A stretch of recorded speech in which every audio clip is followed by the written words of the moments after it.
This is Hidden Killers Week in Review. A look back at the most prolific stories of the week. This is the Hidden Killers podcast with Tony Brueski, featuring body language and human behavior expert Mark Bowden. What about cases where the individual believes what they're saying, believes the lie? I mean, one that comes to mind, I don't know if you followed it, Chad and Lori Daybell here in the States. Lori Daybell on trial last year. Her husband about to be on trial as well. She's going to go back to trial in another state soon. But she is one, where the parent or the kids, her kids were murdered. They were found in buckets, literally, in the backyard of Chad Daybell. And when it came to her trial, the defense didn't put really any defense on. But when it came to sentencing, she made a big statement. And I believe she believes it, where she believes that those children, that they're in heaven, that they're working new jobs there. It got really nuts. But this is someone who I don't think was just spewing a bunch of insanity for the sake of it. I think she really thinks that this is everything that happened, that they were zombies, that they died, that she didn't kill a person. I think she views that she killed a zombie.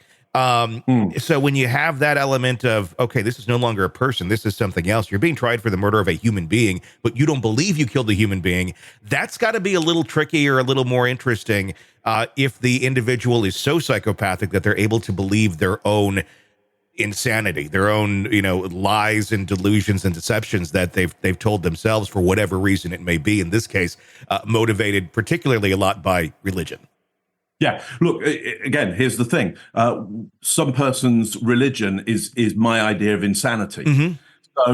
So yeah. And we group together as social mammals. We group together under values, beliefs, rituals, customs, goals, concerns, and signals. So let's look at that belief element. Beliefs are things that we know to be true and require no more data around. So if I go to Lori Daybell and go, look, the universe doesn't function in the way that you're suggesting it functions, and therefore you have murdered somebody. She knows it to be true that isn't accurate, and she requires no more data. I couldn't give her any more data to tell her it's any more true, and I couldn't give her any data to tell her it's any more false. She's set in her ways.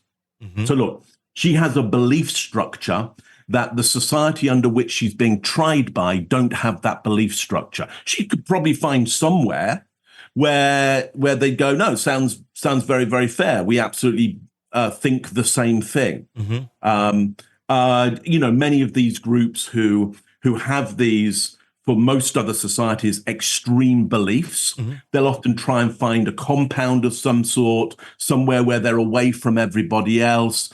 They'll often have some ideas that they actually have some kind of sovereign governance over that piece of land, like they're not under the government of everybody else. They're under a government of some universal ruler that can't be seen, can't be contacted in any other way than going through one individual who's usually the leader of that group. So that means that you're isolating everybody from information that might go against the belief system.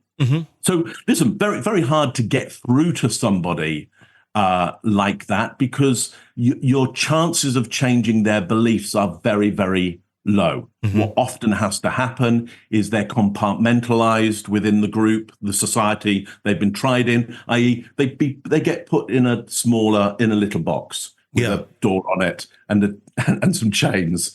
And society says, look, you're really not allowed to come out. Because you're going to keep on doing this stuff because of your beliefs. Is that true? Quite often where people who have such extreme beliefs, there's no changing them. I mean, there would have to be some sort of monumental shift that would happen to them.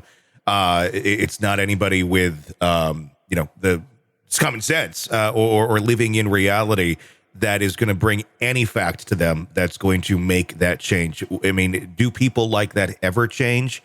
Or what does it take for someone like that to? Yeah. Okay. So you can change people's beliefs. It takes a long time, or it takes as you say, a monumental shift around the environment that they are within.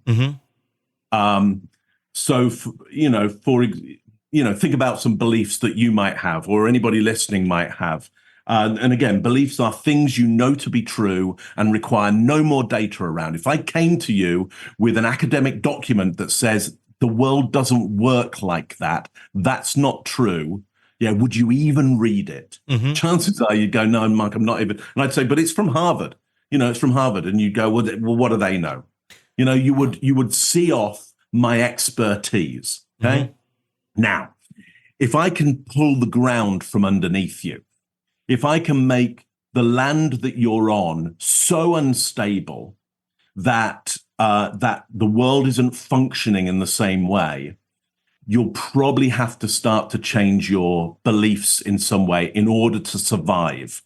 So, if you can affect somebody's Maslow's hierarchy of needs, which is if you can affect the way they're getting the oxygen, first of all, the water, the food, things like sleep, everything that you need to survive, people, who they have relationships with, if you can change those things, they will change their beliefs in order to survive.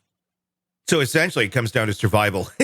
At some point, it's not. It's like you have no choice. I got to go to. But are they? If you are going down that far, are they truly believing anything different, or are they just doing what they need to survive, kind of going through the motions?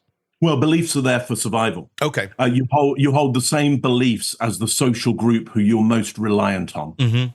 And so, if not some other social group believes something different, and those beliefs are in conflict, you're most likely to go, if they come into your territory, you will most likely go into conflict with them. You'll have a war with them, because their beliefs on what they need to do to survive, if your beliefs on what you need to do to survive, they conflict on the same territory for the same resources, you'll fight over those resources. Is that also why you have cases where, like a capital murder case or something of that nature, where death is involved? Literally, survival means you have to lie if you did it. Right. And the means of survival is telling a bunch of lies to people. Does that increase the accuracy as to which they present themselves when it comes down to, you're charged with this, you did it, but if I don't want to die at the hands of the state, I have to convince them that I didn't do this?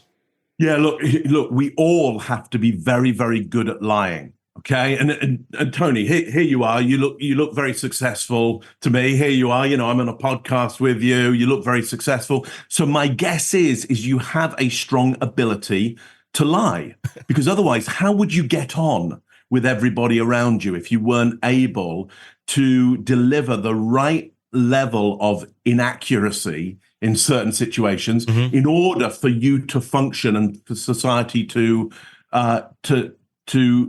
function? So look, ultimately think about this, the people that you love most. Do you want them to be good enough liars so that they could save their own life in a situation? They could lie in a way that would mean somebody who could do them harm would not do them harm because they convinced them of something that wasn't true. Would that be fair? Sure. You'd like them to be able to do that? Yeah. Absolutely. And do you think they'd be able to do that? Do you think they'd be able to save their life? Some. With that? Yeah, exactly. Yeah. So some that you can rely on are good enough liars to save their own life in a crisis. Well, somebody in court, or being questioned by the police, who knows there is massive risk there, life-threatening risk for them, and they've committed a crime, they may well be a good enough liar to get a certain way because there is something valuable enough, their own life at stake. And so they're just as able to do that as you hope the people that you love are able to do that. What an interesting way of looking at it. Want to listen ad-free? Want advance access to all of our interviews before anyone else? Become a True Crime Today Premium Plus subscriber on Apple Podcasts. You get every episode commercial-free. So you can binge on true crime until you can binge no more. Search True Crime Today Premium Plus on Apple Podcasts now, or go to our podcast page and sign up now. More of the Hidden Killers podcast next.